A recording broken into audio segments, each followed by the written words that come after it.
Frontline Conversations, leading the debate since 1984. Hello and welcome to Frontline Videos. I am Nirupama Subramanian. The big news today from Sri Lanka is that the Adani Green Energy company has withdrawn from two wind energy farms that it was going to develop in the northern and northwestern region of the island, namely in Mannar and Pooneryn. And the reasons that it has given in a press statement are that the project was not financially viable anymore. And this follows on the back of an announcement last month that the government of President Anura Kumara Dissanayake was going to set up another committee to renegotiate the power purchasing agreement that had been negotiated by the previous government. The company put out a statement that it seeks to respectfully withdraw from further engagement with the renewable energy wind project and two transmission projects in Sri Lanka. With me today to discuss this issue is Mr. Rohan Pethiyagoda. He is a well-known scientist and a public policy advocate in Sri Lanka. And he has been an opponent of the project of this wind farm in north and northwestern Sri Lanka on the grounds of both its environmental impact and its the lack of transparency in the deal when it was concluded in 2021, pardon me. Mr. Pethiyagoda, welcome to Frontline Videos. Thank you, Nirupama. So what's your first response to this big announcement from Adani Green? Well, both relief and disappointment, in a sense. I'm relieved that what was manifestly a project that was far from transparent has been annulled. It's disappeared now for the moment. I'm disappointed because Sri Lanka loses the opportunity of gaining 2,000 gigawatt hours of wind energy, renewable energy very soon. So I've got mixed feelings about this. But I'm a bit confused here. So you did not want the project to go ahead in its present form. Is that what you're saying? But you were not opposed to the project as such, to the entire project as such. You'd have welcomed the project had it been negotiated transparently, had the power purchase agreement been in Sri Lanka's favor. Is that what you say? Yes, and also the environment. So let's just look at this holistically. Yeah. The project involved two wind farms, one on the island of Mannar and another one at Pooneryn, which should have jointly produced about 2,000 gigawatt hours of energy per year.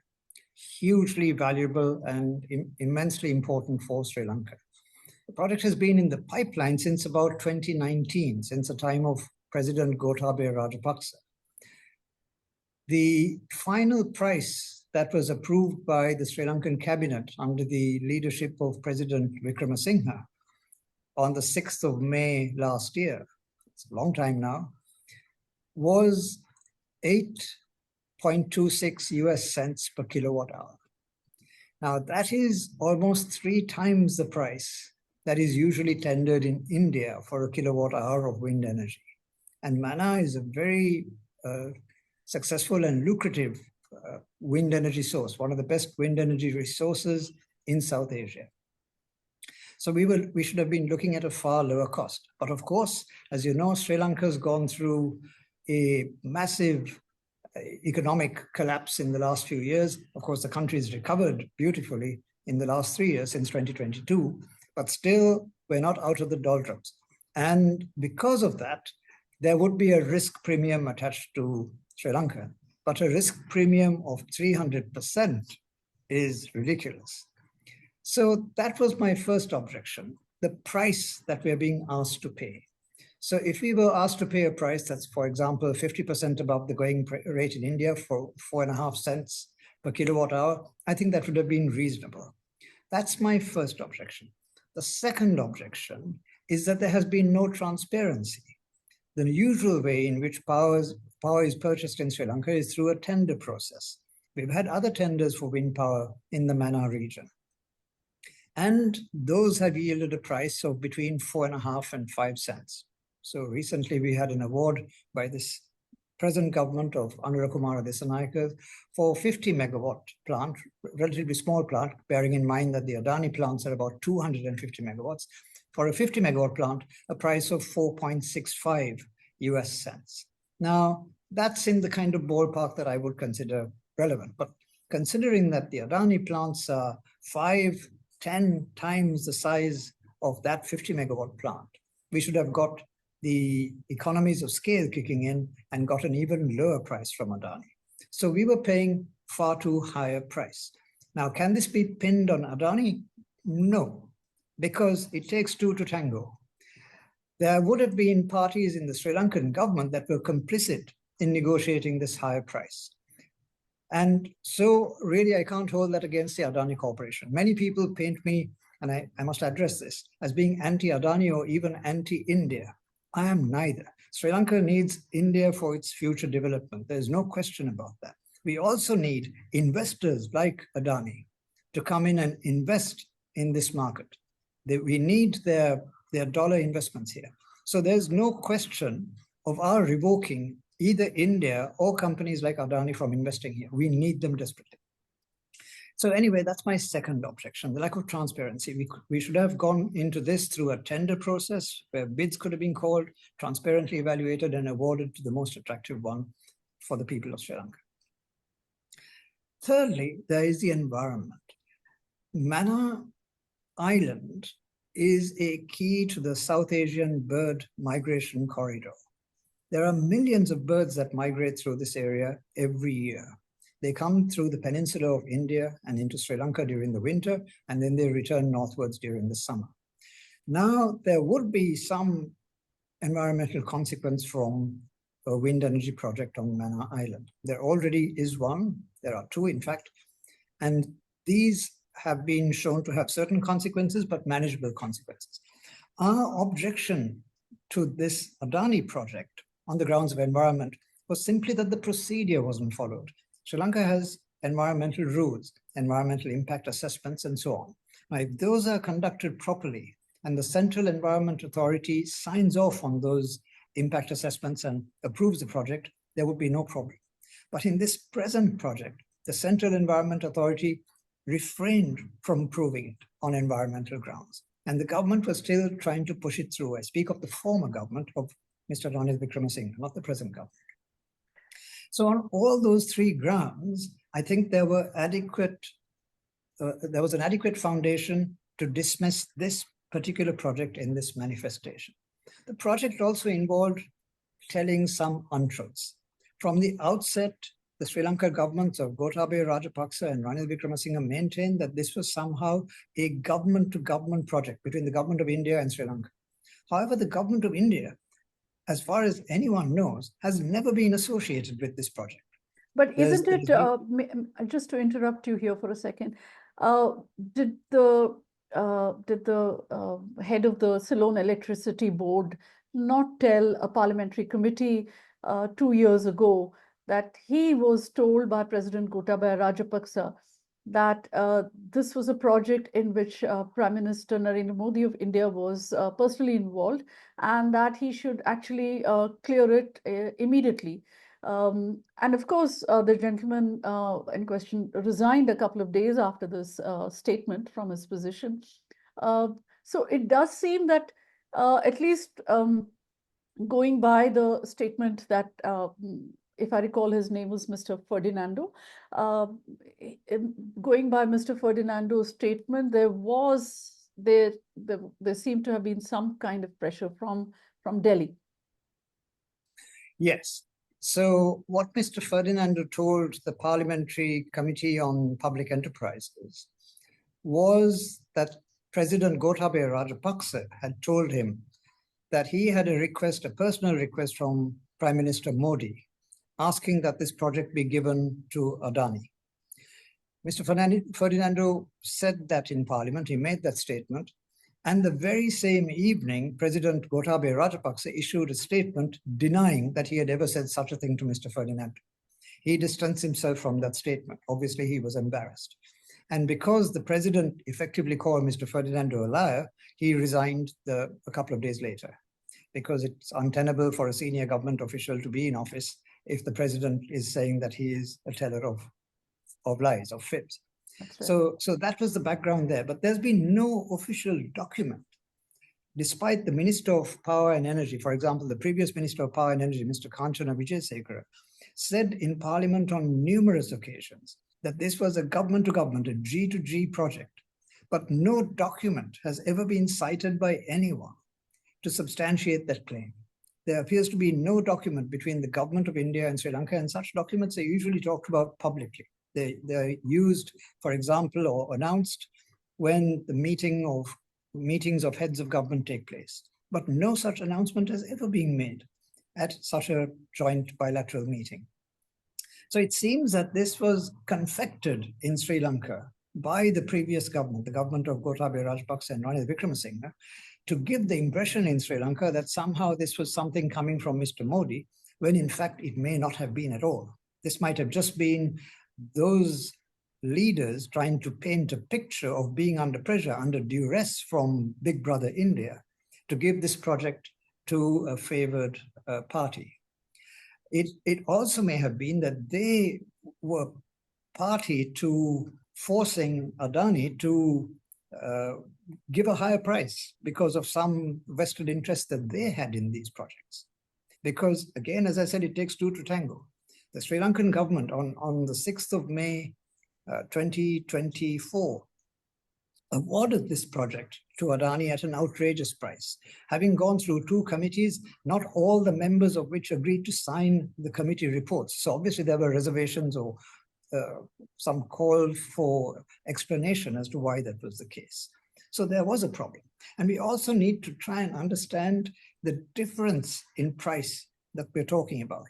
The difference between the 4.26 cents per kilowatt hour that was agreed to by the Sri Lankan cabinet last year, and the price at which the present government awarded a tender. By the way, the tender was called at about the same time in May last year that the cabinet approval for Adani was given. So you can't say the two prices came at two different times. They're pretty much simultaneous. Mm-hmm. The difference in price between the 8.26 cents and the 4.65 cents that is now being awarded by the government of Sri Lanka is equivalent to about $72 million a year. And remember, we were signing up with Adani for 26 years. This was a gift that was meant to be given to some corrupt politicians, probably. We don't know. This is a matter for inquiry in the future. For 26 years. And that would amount to almost $500 million. $72 million a year for 26 years is an incredible amount of money. Sri Lanka is a small, relatively poor, virtually officially bankrupt country that cannot afford this. So this was a scheme that may have been there, may have been confected in order to deprive the consumers of Sri Lankan electricity of a reasonable price for the commodity they need to live. And wind energy should be logically cheaper than coal and electricity from thermal plants or any other conventional source. So there are several petitions in the courts regarding this project. So what happens to those petitions? I believe they were supposed to come up in March. So they are now infructuous.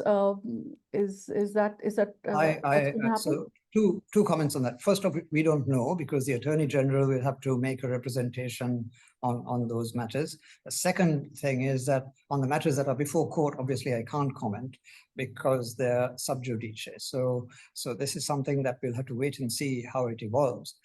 In an ideal scenario, I would expect that now that Adani has withdrawn their offer, there is no case to answer, and the cases may be dismissed, but this is ultimately a matter for the courts. And as we know, the Sri Lankan judiciary is independent. We all trust it. And so I think that whether the courts decide to proceed further or not is something that they'll have to decide when they start the hearings next month. So does this decision by Adani, you think, impact on other projects that the Adani Group has in Sri Lanka? For instance, there is the ports project.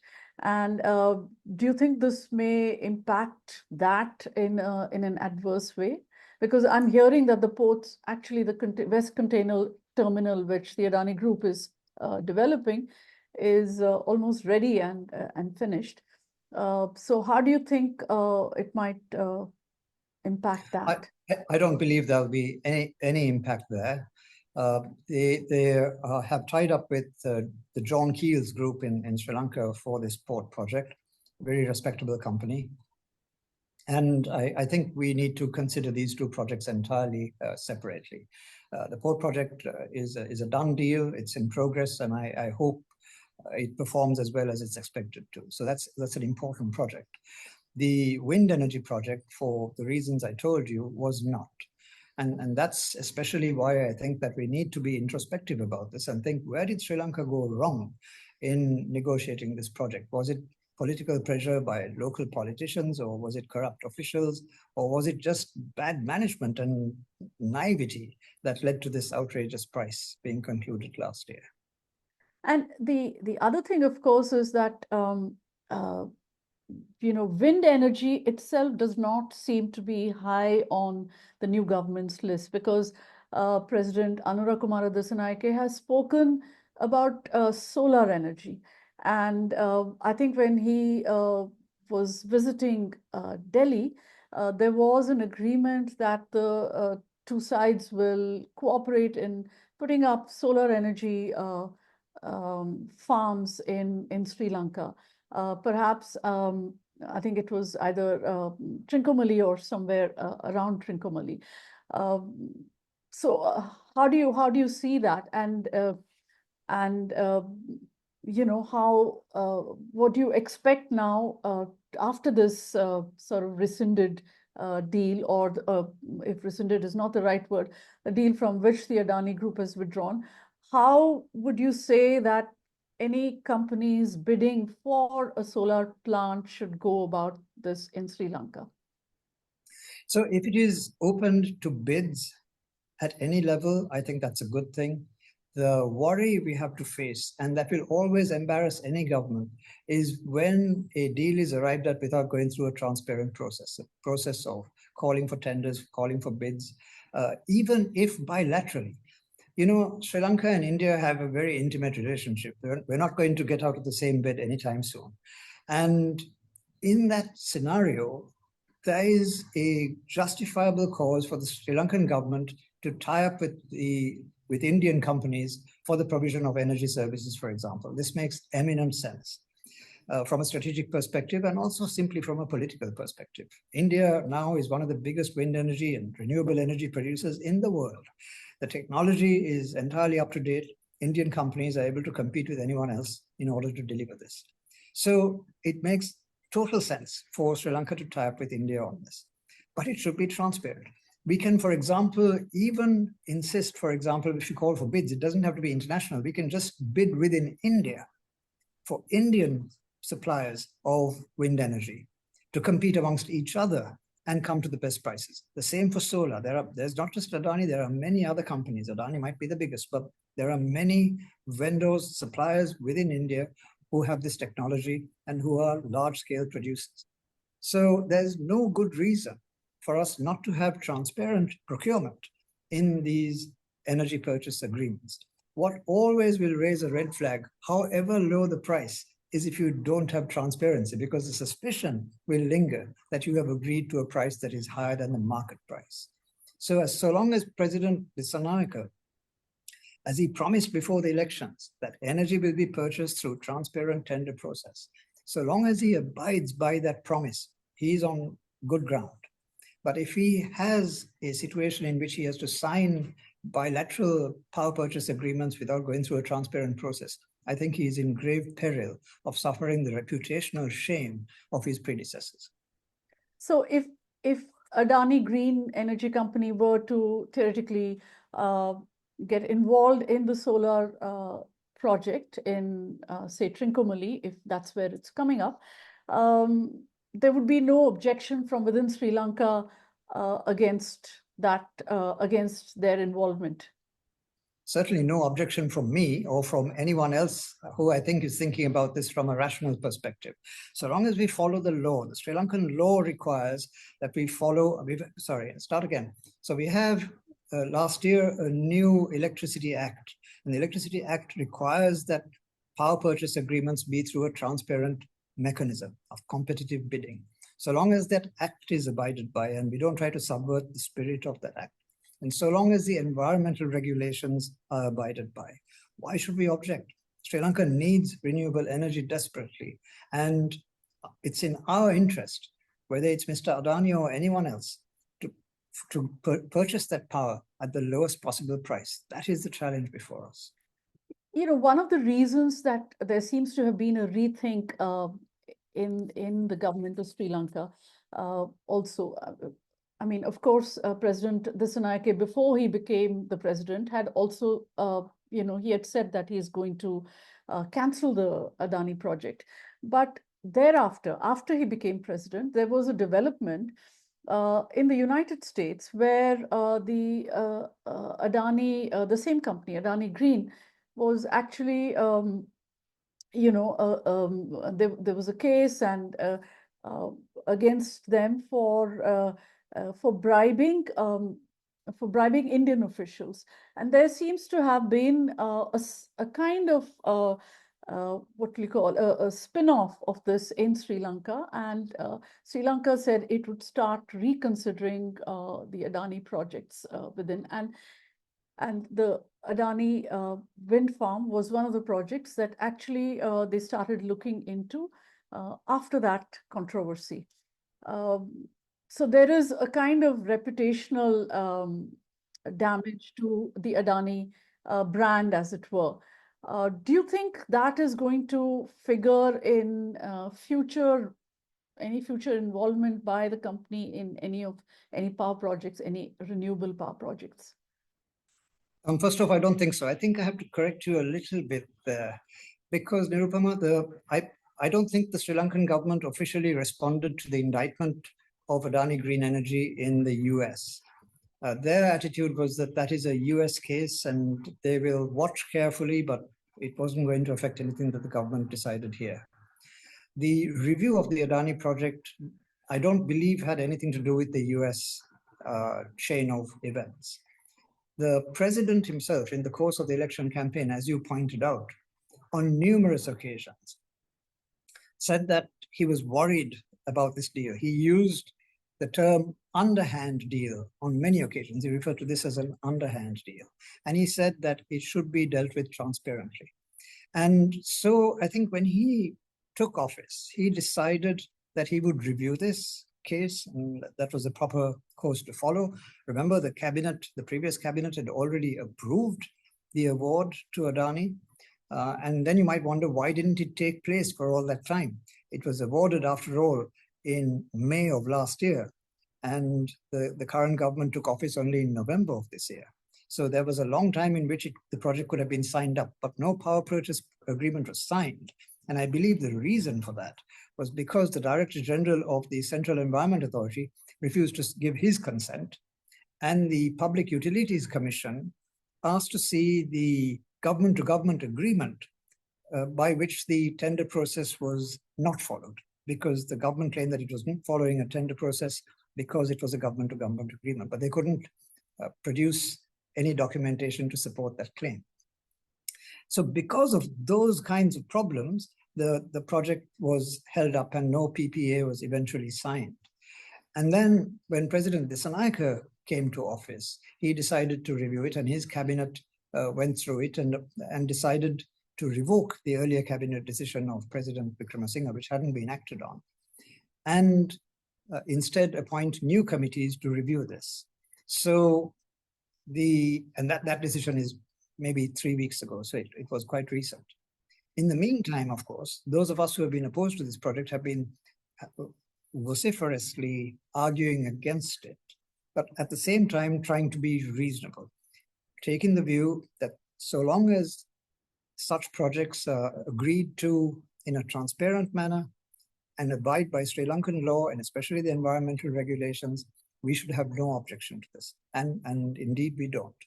So I think the US proceedings against the Adani company have very little impact in Sri Lanka.